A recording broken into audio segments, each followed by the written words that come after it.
Hello, வணக்கம். நம்ம சின்ன வயசுலலாம் பண்டிகை வருதுன்னாவே ரொம்ப சந்தோஷப்படுவோங்க. ஒரு பக்கம் வீட்டில் நிறைய வேலைங்க இருக்கும், எல்லாம் க்ளீன் பண்ணணும், எல்லாத்தையும் ரொம்ப சுத்தப்படுத்தி மொத்தத்தையும் ரெடியாக வைக்கணும் அப்படின்றதெல்லாம் இருக்கும். ஆனால் கூடவே உறவினர்கள் வருவாங்க, நண்பர்கள் வருவாங்க. வீட்டுக்கு ஒரு வீட்டுக்கு இன்னொரு வீட்டு வடை செய்கிறது, பாயாசம், அதுபோல் எல்லாமே கொழுக்கட்டை, என்னென்ன நம்ம ஸ்பெஷல் ஐட்டம் செய்கிறோமோ அத்தை வீட்டுக்கு மாமி வீட்டுக்கு அதுபோல் நம்ம கொடுப்போம்.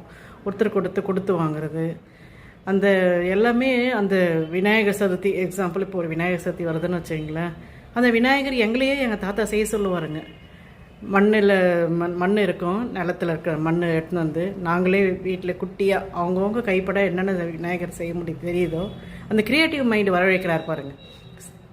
அதை செஞ்சு அந்த விநாயகரே வச்சு படைப்போம் நாங்கள். பாருங்கள். இப்போது அதுக்கடுத்து கொஞ்சம் சிட்டியில் இருக்க பிள்ளைங்க வந்து நம்ம மைதா மாவு, கோதுமை மாவு அது போல் வச்சு அந்த விநாயகரை செஞ்சு படைப்பாங்க. அந்த படைக்கிற நேரம் எப்போ வருமோன்ட்டு நாங்கள் அந்த காத்துக்கிட்டு இருக்க முடியும்.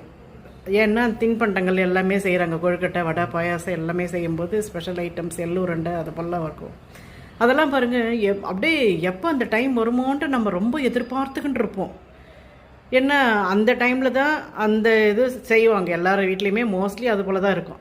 ஆனால் இப்போ பாருங்கள், அந்த எதிர்பார்ப்பே கம்மியாயிடுச்சு. விநாயகர் சதுர்த்தியா, ஓகே வருது அவ்வளோதான் அப்படின்ற மாதிரி தான். வீக்கெண்டு வருதா, எங்கேயாவது நம்ம வெளியே போவோமா, எதனா டூர் பிளான் பண்ணலாமா அப்படின்ற மாதிரி இப்போ ஆகிடுது. இப்போது அந்த எதிர்பார்ப்பு வந்து அந்த உறவினர்களுக்குள்ளவும் நண்பர்களுக்குள்ளவும் அந்த எதிர்பார்ப்பு வந்து இப்போ கம்மியாயிடுது. அப்போ அவ்வளோ ஆசையாக இருப்போம். அந்த களிமண் வச்சு செய்யும்போதே நாங்கள் ஒவ்வொரு ஸ்லோகமாக சொல்ல ஆரம்பிப்போங்க. அதை எடுத்துன்னு வந்து காய வச்சு அதுக்கு ஒரு பூ அலங்காரம் பொட்டு வச்சு எல்லாத்தையுமே செஞ்சு ஸ்லோகம் முன்னாடிலேருந்தே படிக்க ஆரம்பிச்சிடுவோம். அதை செய்யும்போதும் படைக்கும் போது, தெருவில் விநாயகர் வரும்போது, எல்லா நேரத்துக்கும் எங்கள் தாத்தா எல்லா டைம்லேயும் ஸ்லோகம் சொல்லுவாருங்க. அந்த எவ்வளோ அளவுக்கு மனப்பாட சக்தி இருக்குது, நம்மளுடைய நல்ல ஒரு சுவாமி பக்தியும் நம்மளுக்கு வருது. எவ்வளோ நல்லா இருக்குது பாருங்கள். இந்த போல் அந்த படைக்கிற நாள் வரும்பொழுது ஆரம்பிக்கிறது விநாயகர் சதுர்த்தி, அதுலேருந்து நம்மளுக்கு ஆரம்பிக்கிறது ஒவ்வொரு ஸ்பெஷல் டேஸாக நம்மளுக்கு வரும் பாருங்கள். எப்போ வருமோன்ட்டு நம்ம ஒவ்வொரு நாளும் எதிர்பார்ப்போம். அந்த நாட்களே இனிமையான நாட்கள் தாங்க.